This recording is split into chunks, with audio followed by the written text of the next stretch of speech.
પ્રવાહી જરૂરી છે મનુષ્યની રગરગમાં. પ્રવાહી રક્ત છે અને રક્તનો વિકલ્પ નથી.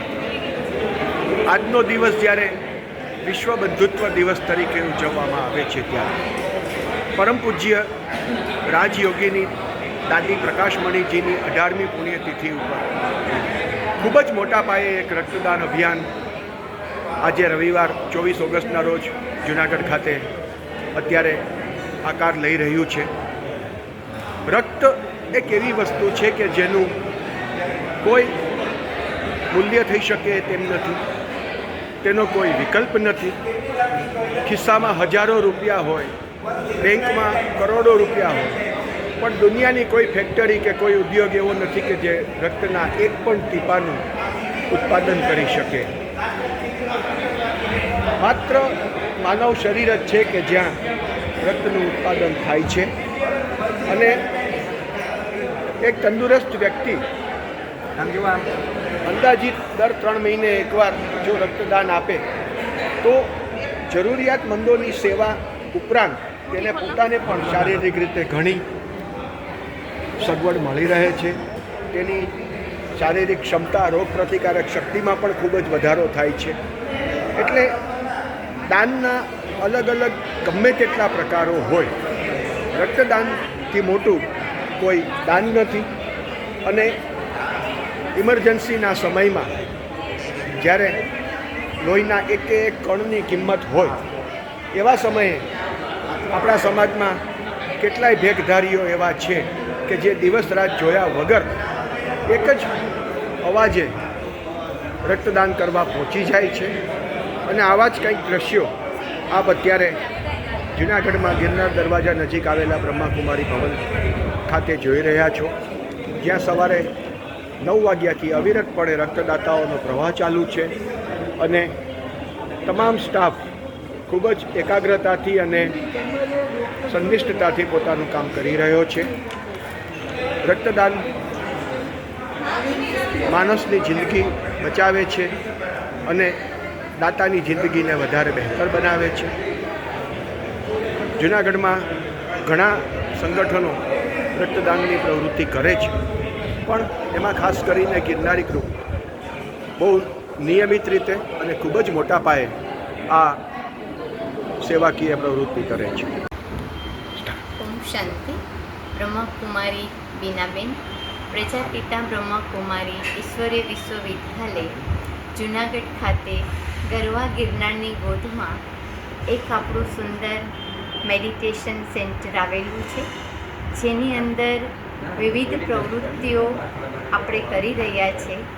ખાસ આપણા વિશ્વવિદ્યાલયનું લક્ષ્ય છે કે માનવીના જીવનની અંદર દુઃખ અને અશાંતિના આવતા વાદળોમાંથી એ બહાર આવી જીવનને સુખ અને શાંતિથી ખુશહાલ બનાવે, જીવન આનંદમય બને, જીવન ચિંતા મુક્ત બને, જીવન તણાવ મુક્ત બને અને સમગ્ર જીવન એ પોતાનું ખુશી, આનંદ અને મોજથી જીવે. એના માટે ખાસ બ્રહ્માકુમારી વિદ્યાલયની અંદર આધ્યાત્મિક જ્ઞાન આપવામાં આવે છે. જ્ઞાનની સાથે મેડિટેશન પણ શીખવવામાં આવે છે. ખાસ આપણું એક જ લક્ષ્ય છે કે દરેક માનવ પોતાનું જીવન તો જીવી રહ્યા છે, સવારે ઉઠતાની સાથે રાતના સૂતા સુધી, પણ એની સાથે જિંદગી જીવવાની સાથે એક લક્ષ્ય આપવામાં આવે છે. જીવવું સહેલું છે, પણ જિંદગીને જીતવું એ અઘરું છે અને એ જ મહત્ત્વનું છે. જિંદગીને જીતવા માટે સર્વપ્રથમ આપણા રાજયોગ મેડિટેશનની અંદર મન ઉપર નિયંત્રણ કરવાનું શીખવવામાં આવે છે. કહેવામાં આવે છે મનને ક્યારેય પણ દબાવવું નહીં. મનને આપણે સુમન જરૂર બનાવી શકીએ છીએ. મનના વિચારોની દિશાને નકારાત્મકમાંથી જ્યારે સકારાત્મક તરફ લઈ જઈએ છીએ ત્યારે જિંદગીને આસાનીથી જીતી શકાય છે. મનની અંદર અસીમ શાંતિની અનુભૂતિ કરી શકાય છે. અને માટે આજ સુધી બાહ્ય જગતની યાત્રા તો આપણે બધા કરી રહ્યા છે અને કરવાની છે, એ આપણી પહેલી ફરજ છે.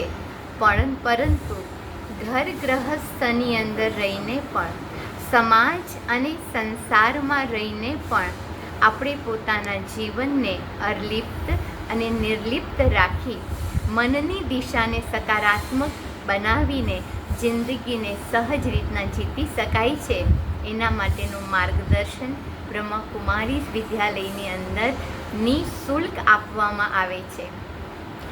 આજના તણાવભર્યા જીવનમાં કે જ્યાં માણસને પોતે જ્યાં છે ત્યાં ટકી રહેવા માટે પણ સતત દોડતા રહેવું પડે છે, એવા સમયકાળમાં આ શબ્દો અને આ પ્રવૃત્તિ ખરેખર સમગ્ર સમાજ માટે આશીર્વાદરૂપ છે. આજના દિવસે જે અહીંયા રક્તદાન શિબિરનું આયોજન કરવામાં આવ્યું છે, એ ઉપરાંત સમાજોપયોગી બીજા કયા કયા કાર્યો આપના દ્વારા, આપના સહભાગીઓ દ્વારા કરવામાં આવે છે, તેના વિશે અમારા પ્રાઇમ ડેબ્યુના દર્શકોને સંક્ષિપ્તમાં થોડી માહિતી આપવા વિનંતી. બ્રહ્મકુમારી વિદ્યાલયની અંદર સામાજિક સેવાની સાથે ચારિત્રિક નિર્માણ અને એની સાથે આપણા અંદરના મૂલ્યોને ઉજાગર કરવા માટે વિવિધ પ્રવૃત્તિઓ કરવામાં આવે છે. જેમાં ખાસ આપણા બ્રહ્મકુમારીસની અંદર 22 જેટલી વિંગ્સ બનેલી છે, જે અલગ અલગ આપણા સમાજના વર્ગો છે. દાખલા તરીકે યુથ વર્ગ, મહિલા વર્ગ, મેડિકલ વર્ગ, પ્રશાસક વર્ગ, એવા દરેક પ્રકારના વર્ગની સેવા આપણા બ્રહ્મકુમારી વિદ્યાલય દ્વારા કરવામાં આવે છે. જેમાં ખાસ કરીને આપણો યુવા વર્ગ, જે આપણા સમાજ અને સંસાર માટે એક આધારરૂપ છે, એ યુવા વર્ગની અંદર એમની દિશા અને દશાને ચેન્જ કરવાનો ભગીરથ પ્રયત્ન કરવામાં આવી રહ્યો છે. આ સાથે આધ્યાત્મિક સેવા તો કરે છે વિદ્યાલય, પણ સામાજિક સેવાના ભાગરૂપ